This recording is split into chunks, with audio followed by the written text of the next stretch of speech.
নমস্কার বন্ধুরা, আমি সমরেশ সরকার আপনাদের সবাইকে আমার লার্নিং চ্যানেল থেকে স্বাগত জানাই। যারা যারা আজকে আমাকে প্রথম দেখছেন তারা চ্যানেলটিকে সাবস্ক্রাইব করবেন, বেল আইকন প্রেস করবেন, তার কারণ বাংলা ভাষায় ডেলি আমি আপনাদের জন্য মার্কেট প্রেডিকশন ভিডিও বানাই। তো আজকের মার্কেটটা কেমন ছিল সেটা আগের ভিডিও দেখলে আপনারা বুঝতে পারবেন। আগের ভিডিওতে আমি আপনাদেরকে বলেছিলাম যে মার্কেট বন্ধ বন্ধ 3 দিন, তার মধ্যে একটা পজিটিভ নিউজ আছে। পজিটিভ নিউজটা কি? সেটা হচ্ছে এসএনপি থেকে আমাদের যে রেটিং, সেই রেটিং আপগ্রেড হয়েছে। আপগ্রেড হয়েছে কি, আগে ছিল মাইনাস ট্রিপল বি, এখন হচ্ছে stable triple B. SNP upgrade যে দেশের উপরে হয়, সেই দেশের মার্কেটের উপরেও এটা পজিটিভ ইম্প্যাক্ট পড়ে। আমি প্রিভিয়াস ভিডিওতে যেটা বলেছিলাম সেটা হচ্ছে মার্কেটের হাই লোর কথা বলেছিলাম, এবং মার্কেট যদি আমি বলেছিলাম মার্কেট যদি 200 পয়েন্টের বেশি গ্যাপ আপ হয় তাহলে নিফটিতে আমি চেস করার কোনো চেষ্টাই করব না। তার কারণ মার্কেট চলছেই এখন 24,600-র কাছে, 24,620-তে ক্লোজিং দিয়েছে। সেখান থেকে যদি মার্কেট 25,000-এর কাছাকাছি বা 24,900-র কাছাকাছি খুলে, 300 পয়েন্ট গ্যাপ আপ খুলে, তাহলে এই মার্কেটে আপনি কি করবেন? বাই অন ডিপে কখন যাবেন? আপনাকে তো নিচে আসতে হবে, তারপরে না আপনি সেই ট্রেনে উঠবেন। সেই কারণে আমি আপনাদেরকে আমি বলেছিলাম যে আমি বেসিক্যালি নিফটিতে কোনো ইন্টারেস্ট দেখাবো না যদি 300 পয়েন্টের গ্যাপ আপ বা 200 পয়েন্টের বেশি গ্যাপ আপ হয়। ঠিক আছে? তো আপনাদের আমি লাইভ মার্কেটে, যখন মার্কেট 24,950-এর রেজিস্ট্যান্স নেওয়ার চেষ্টা করছিল, সাপোর্ট, প্রথমে সাপোর্ট নিয়েছে, পরে রেজিস্ট্যান্স নেওয়ার চেষ্টা করছিল, সে সময় কিন্তু আমি আপনাদের ফেসবুক পেজে আপডেট দিয়েছিলাম যে মার্কেট যে ডাব্লু প্যাটার্ন দিয়ে ব্রেকআউট দিয়ে উপরে এসছে এবং 24,950-কে কিন্তু একটা রেজিস্ট্যান্স জোন হিসাবে নিচ্ছে, এখান থেকে মার্কেট কিন্তু নিচে আসতে পারে। ঠিক আছে? তো এরকম ছোট ছোট ইনফরমেশনের জন্য আপনারা ফেসবুক চ্যানেলে যুক্ত হতে পারেন। আপনারা চাইলে টেলিগ্রাম চ্যানেলে যুক্ত হয়ে যেতে পারেন। ভিডিও ডিসক্রিপশন বক্সে টেলিগ্রাম চ্যানেলের লিংক দেওয়া আছে। আমি যথাযথ চেষ্টা করি লাইভ মার্কেটে আপনাদের কিছু না কিছু, যদি আপডেট থাকে, কোনো নিউজ থাকে, সেটা দেওয়ার।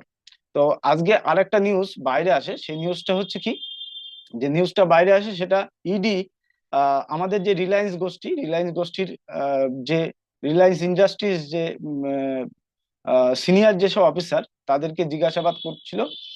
এটা সকালের দিকে নিউজটা আসে।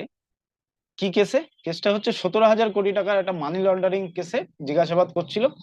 তো সেই কারণে দেখবেন যে, যদিও সেবির গাইডলাইন অনুযায়ী কোন স্টক সম্পর্কে আহ 3 মাসের পুরানো ডেটা ছাড়া ইউজ করা যাবে না, তো আপনারা দেখবেন যে রিলায়েন্সের মধ্যে একটা মোটামুটি একটা ফল এসছে 1%-এর কাছাকাছি। তো যাই হোক, এগুলো নিয়ে ডিসকাশন থাকবে। তো আজকের আগামীকালের জন্য মার্কেটটা কেমন ভাবে থাকতে পারে বা কি কি ভাবে আমরা অপ্রোচ করতে পারি, সেসব বিষয় নিয়ে আপনার সাথে ডিসকাশন করতে চলছি। তো চলুন স্ক্রিনে যাওয়া যাক। আর হ্যাঁ, একটা কথা বলি। বিষয় হচ্ছে, আপনারা অনেকে নিউজ চ্যানেল দেখে কি করেন, মার্কেটে অপ্রোচ করার চেষ্টা করবেন। তো আজকে আমি নিউজ চ্যানেলগুলো দেখছিলাম, যখন 25,000-এর 25,020, 25,017 মার্কেট চলছে, তখন প্রত্যেকটা নিউজ চ্যানেল আমি দেখছি বাই অন ডিপের কথা বলে যাচ্ছে। ঠিক আছে?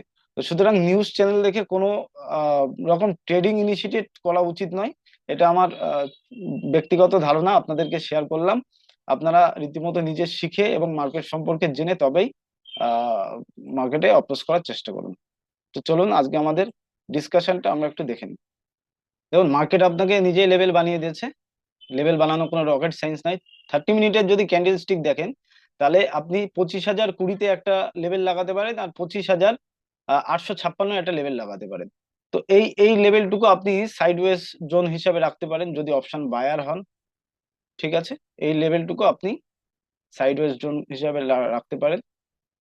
মার্কেট যদি আপসাইডে বেরোয়, 25,020-র ওপরে মার্কেট সাস্টেন করে 15 মিনিট, তাহলে আমরা আপসাইড প্ল্যান করতে পারি। প্রথম টার্গেট রাখতে পারি 25,100, সেকেন্ড টার্গেট রাখতে পারি 25,100, সেকেন্ড টার্গেট হচ্ছে 25,100, সরি কত, 25,169, অর্থাৎ 70।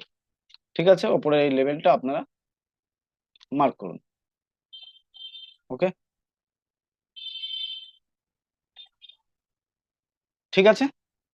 এই লেভেলটা 25,000-এর ওপরে যদি 15 মিনিট সাস্টেন করে 25,020-র ওপরে, তাহলে প্রথম টার্গেট আমরা দেখতে পারি 25,107, সেকেন্ড টার্গেট দেখতে পারি 25,167।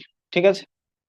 নিচের দিকে আপসাইড ডাউন সাইড প্ল্যান কখন করা যাবে? 24,856 ব্রেক করে 15 মিনিট নিচে সাস্টেন করলে প্রথম টার্গেট আমরা রাখতে পারি 100 পয়েন্টের মতো,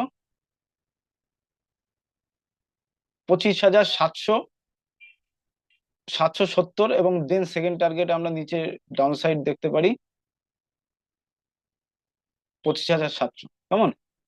নিচের দিকে দুটো লেভেল আর উপরের দিকে দুটো লেভেল আপনারা মার্ক করতে পারেন। ঠিক আছে, এই এই জোনটুকু আপনারা ট্রাপ জোন ভাবতে পারেন। এবং উপরে আপসাইড যদি বেরোয় 15 মিনিট সাস্টেন করে, প্রথম টার্গেট 25,107, সেকেন্ড টার্গেট 25,167, ডাউন সাইডে নিফটি যদি 24,856 নিচে ট্রেড করে, তাহলে প্রথম টার্গেট থাকবে 24,769, সেকেন্ড টার্গেট থাকবে 24,700। ঠিক আছে? তো ভিডিও ভালো লাগলে অবশ্যই লাইক কমেন্ট করবেন। সবাই ভালো থাকবেন। শুভরাত্রি সবাইকে। সবাইকে অনেক শুভেচ্ছা।